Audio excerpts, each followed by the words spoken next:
तो साथियों, मैं बीएल लूणा मेरे यूट्यूब चैनल स्टडी टाइम में आपका हार्दिक स्वागत करता हूं। हमने पिछली क्लास के अंदर रस निष्पत्ति के बारे में पढ़ा कि रस की उत्पत्ति किस प्रकार होती है, और आज इस क्लास के अंदर हम साधारणीकरण के बारे में पढ़ेंगे कि साधारणीकरण क्या है। क्योंकि हमारे जो फर्स्ट ग्रेड के सिलेबस में रस निष्पत्ति व साधारणीकरण नाम से एक टॉपिक दे रखा है, तो हमने इसको दो भागों में अलग अलग तरीके से पढ़ा है कि आपके मिक्स ना हो। तो रस निष्पत्ति के बारे में हमने पिछली जो क्लास थी उसके अंदर देखा। आज हम साधारणीकरण के बारे में अच्छे से देखेंगे, क्योंकि यहाँ पर हम संपूर्ण फर्स्ट ग्रेड का कोर्स करने वाले, तो आप कंटिन्यू मेरे चैनल से जुड़े रहिए, आपको अच्छा फायदा होगा। ठीक है, प्रत्येक दिन वीडियो शाम को 5:15 बजे अपलोड हो जाती है, आप कंटिन्यू देखते रहे। पिछली क्लास अगर आपने नहीं देखी है तो उसके लिए भी मैंने एक प्लेलिस्ट बनाई है, आप जाकर वहां से उसको कंटिन्यू देख सकते हो, जहां पर हमने हिंदी साहित्य का इतिहास, गद्य, विधाएं और जो काव्य शास्त्र है वो कंप्लीट कर लिया, जिसके अंदर छंद, अलंकार, दोहे, ठीक है, शब्द शक्तियां, ये सारे टॉपिक हमने अच्छे से कवर कर लिए हैं। तो अगर आप मेरे चैनल पर पहली बार विजिट कर रहे हो तो चैनल को सब्सक्राइब कर ले, बेल आइकन को ऑल पे प्रेस कर ले, ताकि जब भी मैं कोई नया वीडियो अपलोड करूं तो उसका नोटिफिकेशन आपको मिलता रहे। अब बात करते हैं हम साधारणीकरण की कि साधारणीकरण आखिर होता क्या है। तो साधारणीकरण का जो अर्थ है वो एक सामान्य सी बात करें तो उसका मतलब होता है सामान्यीकरण। साधारणीकरण से तात्पर्य है सामान्यीकरण। सामान्यीकरण की प्रक्रिया में विभावादि, विभाव, अनुभाव, संचारी भाव का विशेषत्व समाप्त हो जाता है, यानी उसका विशेष तत्व है वो समाप्त हो जाता है और वह एक सामान्य प्रतीत होने लगता है। यानी कोई भी चीज जो विशेष होती है वो एक सामान्य सी प्रतीत होने लगती है हमारे को, जब उसका साधारणीकरण हो जाता है। साधारणीकरण का जो सामान्य से तात्पर्य है कि वो एक सामान्य चीज प्रतीत होने लगती है, जो विशेष होती है वो हमारे को एक सामान्य प्रतीत होने लगती है। साधारणीकरण का सिद्धांत सर्वप्रथम भट्ट नाइक ने दिया था। सर्वप्रथम है, इसको देने वाले कौन थे? भट्ट नाइक थे। तो पिछली क्लास में मैंने बता दिया है कि जो साधारणीकरण का सिद्धांत है वो देने वाले कौन थे? भट्ट नाइक थे।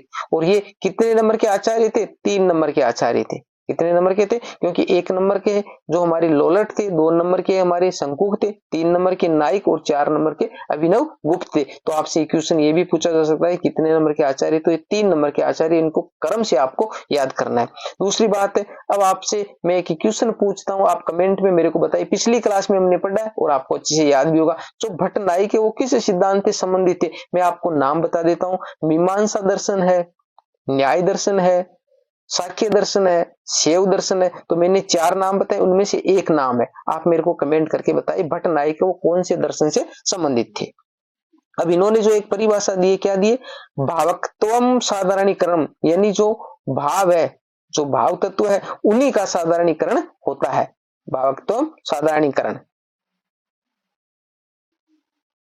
आगे कहा है, तेन ही व्यापारेण विभावादेश स्थायी साधारण क्रियन्ते, यानी इस अनुभाव, संचारी भाव, स्थायी भाव, जो ये भाव तत्व है, इन्हीं भाव तत्वों का साधारणीकरण होता है। ये परिभाषा दी है हमारे नाइक ने। तो ये परिभाषा आपको याद रखना है, आपसे पूछा जा सकता है भावत्वम साधारणीकरणम तेन ही व्यापारेण विभावादे स्थायी साधारण क्रियन्ते, ये परिभाषा किसने दी है?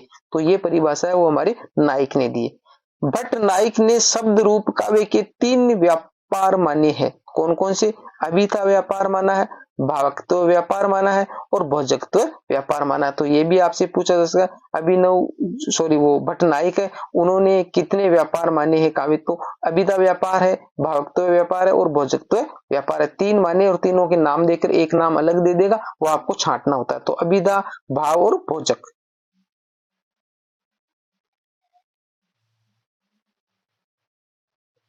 आगे जो अलग अलग विद्वानों ने अलग अलग बताया कि जो साधारणीकरण है वो कैसे होता है। तो अभिनव गुप्त, उनका मानना क्या है?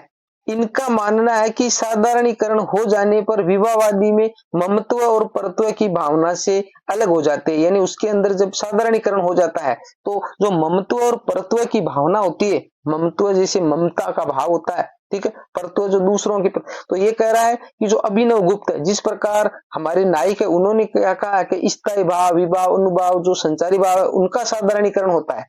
ठीक है, तो ये आपको 4 चीजें याद रखनी है कि जो विभाव, अनुभाव, ये मानना है वो नाइक का मानना है।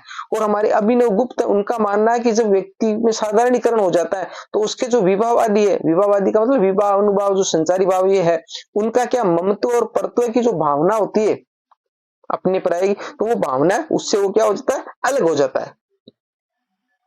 आचार्य जो श्याम सुंदर दास है उनका मानना क्या है, इनका मानना है कि साधारणीकरण की स्थिति मधुमती भूमिका जैसी होती है। इनका मानना है मधुमती भूमिका जैसी होती है।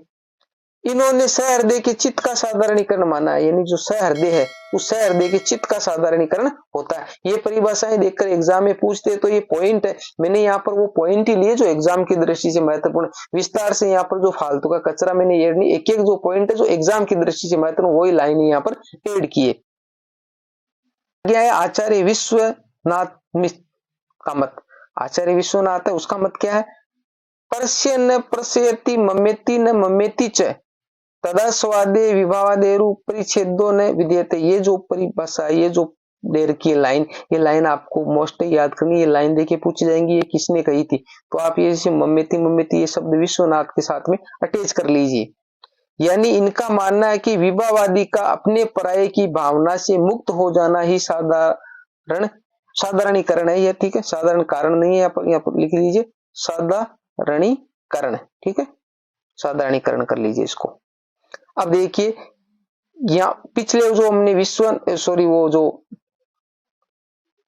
अभिनव गुप्त है, उस अभिनव गुप्त के बारे में हमने देखा, उन्होंने कहा था ममत्व और परत्व की भावना, ममत्व और परत्व की भावना है उसका साधारणीकरण होता है। और यहाँ पर इन्होंने बताया कि अपने पराये की भावना, तो अपने पराये नाम आए तो आपको विश्वनाथ करना है, ठीक है।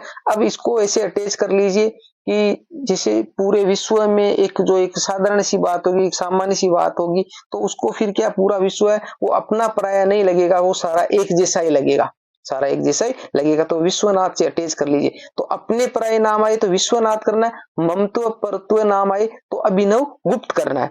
तो इन्होंने ये बताया कि अपने पराये की भावना उससे वो मुक्त हो जाता है जब उसको साधारणीकरण की स्थिति में आ जाता है। डॉक्टर नगेंद्र ने क्या बताया, इन्होंने कवि की अनुभूति का साधारणीकरण माना है, यानी कवि की अनुभूति है उसका साधारणीकरण होता है।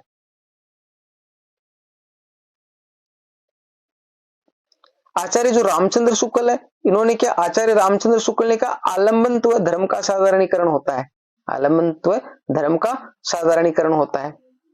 अब देखिए नोट मैंने लिखा है, इन सभी विद्वानों के मत के आधार पर हमारे सामने तीन तत्व निकल कर आते, जो अलग अलग विद्वानों ने अलग अलग बातें बताई है, और इन अलग अलग बातों से हमारे सामने तीन तत्व निकल कर आए। क्या क्या निकल के आए देखिए,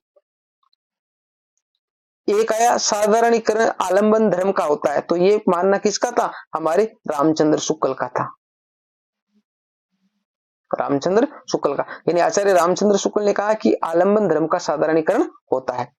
फिर नाम आया साधारणीकरण सहृदय पाठक या श्रोता के चित्त का होता है, ये श्याम सुंदर ने कहा है, श्याम सुंदर ने कहा है कि जो सहृदय उसके चित्त का साधारणीकरण होता है। और साधारणीकरण कवि की अनुभूति का होता है, ये हमारे डॉक्टर नगेंद्र ने कहा है, डॉक्टर नगेंद्र ने कहा है। तो इनको आपको अलग अलग याद रखना, और ये तीन पॉइंट हमारे सामने निकल कर आते हैं कि जो साधारणीकरण कहाँ कहाँ होता है, आलंबन धर्म का साधारणीकरण होता है, सहृदय के चित्त का साधारणीकरण होता है, और कवि की अनुभूति का साधारणीकरण होता है। और ये अलग अलग विद्वानों ने दिए, आलंबन धर्म रामचंद्र शुक्ल ने कहा है, सहृदय का चित्त श्याम सुंदर दास ने कहा, कवि की अनुभूति और डॉक्टर नगेंद्र ने कहा है।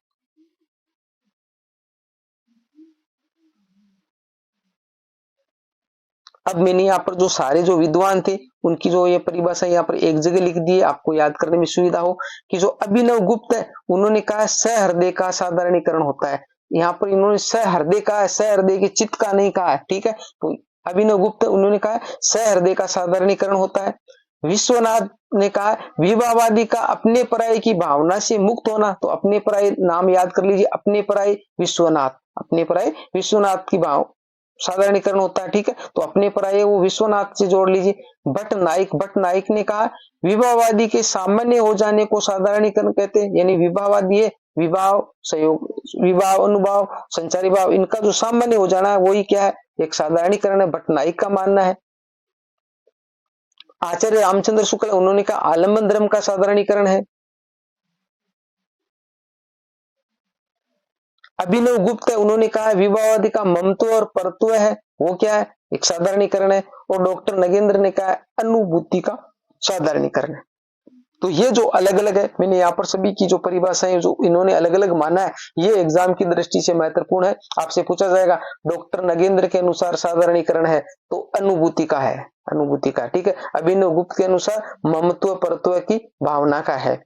आचार्य रामचंद्र शुक्ल आलम्बन धर्म का, तो मैंने यहाँ पर सभी को एक जगह लिख दिया। तो ये छोटा सा एक साधारणीकरण टॉपिक था जिसको हमने अच्छे से देख लिया कि साधारणीकरण क्या होता है, अलग अलग विद्वानों ने अलग अलग बताया है, ठीक है। उम्मीद करता हूँ ये क्लास आपको अच्छी लगी होगी, अच्छी लगी है तो इसको लाइक करिए, अपने दोस्तों के साथ में भी शेयर कीजिए।